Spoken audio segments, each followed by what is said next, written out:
Il est le fondateur du Baroque Works, ex-Shichibukai et antagoniste ayant marqué un tournant définitif dans les aventures de Luffy. Mister Zero, alias Crocodile, reste encore à ce jour l'un des personnages les plus mystérieux. Toujours présent après plus de 23 ans d'aventure, il est difficile à cerner, ne semble appartenir à aucun camp si ce n'est le sien, et renferme encore de nombreux secrets qui attendent d'être dévoilés et qui alimentent toujours un grand nombre de théories. Je vous propose qu'on parte aujourd'hui sur les traces de cet homme mystérieux et qu'on tente de comprendre ce personnage à travers l'imagination d'Eiichiro Oda afin de déceler ce qu'il est réellement. Tout commence au chapitre 540, dans les profondeurs d'Impel Down, où Oda surprendra tous ses lecteurs en faisant revenir Crocodile sur le devant de la scène. Dans ce chapitre, Luffy a besoin de l'aide des prisonniers pour avoir une chance de pouvoir s'échapper et tenter d'arrêter le transfert de son frère vers Marineford. Il libère alors Croco avec l'aide d'Ivankov, qui lui assure que Croco ne tentera pas de s'en prendre à eux. Et ce qui lui permet de s'en assurer, c'est un secret dont il a connaissance à propos de Crocodile et que Croco aimerait tenir confidentiel. Ce secret est à la source de nombreuses théories toutes plus folles les unes que les autres, et l'une des plus connues à ce sujet est certainement celle qui dit que Crocodile serait en réalité une femme. Une femme qui aurait pu changer de sexe grâce au pouvoir des hormones d'Ivankov il y a de nombreuses années et qui ne souhaite pas que le monde entier soit au courant. Mais c'est une théorie à laquelle on croit peu dans l'équipe, car toute la symbolique autour de Crocodile semble nous emmener vers un autre type de révélation qui semble bien plus cohérente avec tous les éléments qu'Eiichiro Oda a dispersés subtilement autour de son personnage. Et les éléments en question ont quasiment tous une thématique en commun, le temps qui passe. Et pour comprendre les nombreuses références au temps autour du personnage de Crocodile, il faut tout d'abord se pencher sur l'une des plus évidentes, celle à l'œuvre de Peter Pan de J.M. Barrie, reprise plus tard entre autres par Disney.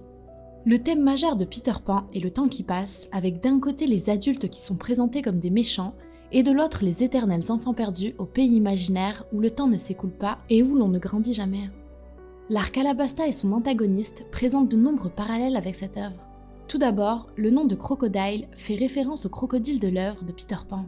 Cette bête qui a avalé la main du capitaine Crochet accompagnée de sa montre et qui ne cesse de le pourchasser avec un bruit de tic-tac incessant. Selon toutes les analyses, ce crocodile symbolise le mouvement du temps et son écoulement inéluctable qui nous pourchasse sans cesse jusqu'à finalement nous rattraper à l'heure de notre mort. Il finira d'ailleurs par rattraper et dévorer le capitaine Crochet.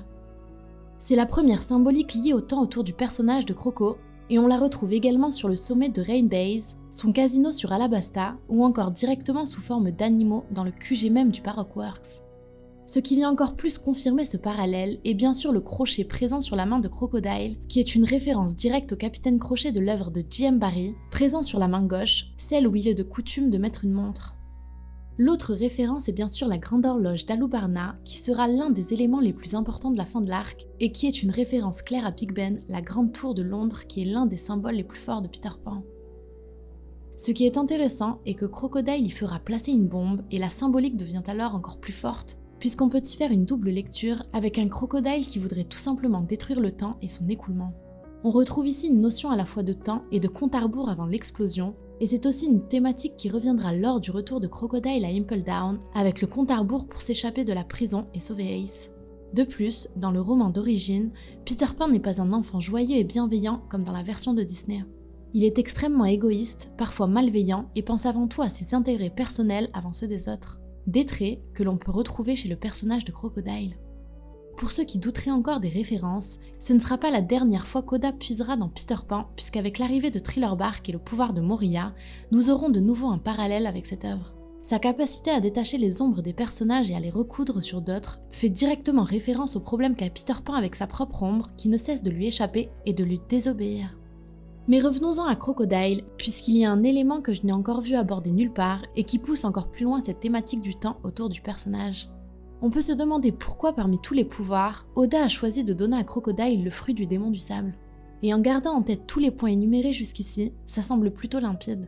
L'une des plus fortes symboliques du sable est justement l'écoulement du temps, et c'est dû au fait que l'un des tout premiers outils créés par l'homme pour mesurer le temps n'est autre que le sablier. Et le sablier a justement une symbolique toute particulière dans la franc-maçonnerie et est expliqué ainsi. Le sablier est par excellence le symbole du temps de la naissance vers la mort. L'écoulement du sable finit toujours par s'arrêter.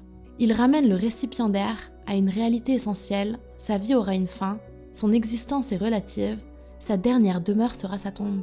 Chacun de nous est un grain de sable parmi les autres, pris dans un mouvement d'ensemble notre destinée commune. Le grain de sable est ici entendu comme un élément physique, matériel, une chose stérile. La matière finit toujours par périr, par tomber, par mourir. Retourner le sablier, c'est entamer un nouveau cycle de vie, saisir des opportunités, s'autoriser une nouvelle chance, choisir de persévérer dans l'analyse et la réflexion, retourner sa destinée, prendre sa liberté, décider de s'élever. Le fruit du démon de Crocodile pourrait donc être directement en relation avec le temps et nous en dire énormément sur son personnage. Et si je vous parle de franc-maçonnerie, c'est qu'entre son QG de Rainbase en forme pyramidale et sa société secrète le Baroque Works, le parallèle établi par Oda semble évident et vous allez voir qu'on retrouve chez le Baroque Works d'autres éléments qui nous relient au temps. Pour commencer, la quasi-totalité des membres principaux du Baroque Works portent des noms qui marquent un temps. Mis à part Mr. 13, ils sont tous numérotés de 1 à 12, comme les 12 mois de l'année. Ceux qui n'ont pas de numéro sont tous désignés par les noms des jours de la semaine, comme Miss Wednesday ou Miss All Sunday. Enfin, d'autres sont désignés par des noms qui évoquent des dates précises, comme Miss Valentine, qui évoque la Saint-Valentin, Miss Merry Christmas, qui évoque Noël, ou encore Miss Golden Week, qui évoque la Golden Week au Japon, qui se déroule entre avril et mai. Et pour finir, même ceux dont le nom ne semble rien évoquer, comme Miss Doublefinger, sont en fait eux aussi des références à des dates. Dans le SBS du volume 18, Oda explique que Miss Doublefinger fait en réalité référence à 2 chiffres 1 et évoque le nouvel an du 1er janvier. Autrement dit, les membres de l'organisation fondée par Crocodile ont tous des noms du calendrier et le calendrier est bien entendu l'une des symboliques les plus communes du temps qui passe. Cela fait donc une fois de plus un élément qui relie Crocodile à cette notion d'écoulement du temps et plus les indices s'accumulent, moins cela semble être une coïncidence. Le dernier élément est tout simplement l'animal auquel fait référence le nom de Crocodile. On a vu que le crocodile pouvait symboliser le passage du temps dans l'œuvre de Peter Pan, mais l'animal en lui-même contient également quelques spécificités intéressantes sur le sujet. Toutes les espèces vivantes connaissent une dégradation inéluctable avec le passage du temps.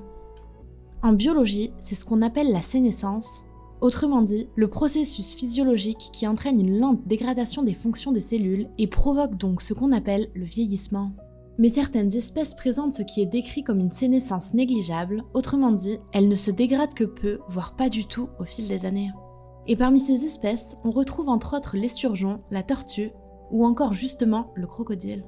Ces animaux ne sont ceci dit pas immortels, mais ils ont la particularité de ne quasiment pas se dégrader au cours de leur temps de vie, et leur mort survient généralement à cause des conditions difficiles de leur milieu naturel, comme les prédateurs ou alors le manque de proie. J'ignore si Oda est aussi méticuleux pour être allé chercher aussi loin lors de la création de son personnage, mais si c'est le cas, ce serait un élément supplémentaire qui montrerait que Crocodile est définitivement un personnage basé autour de la notion du temps qui passe.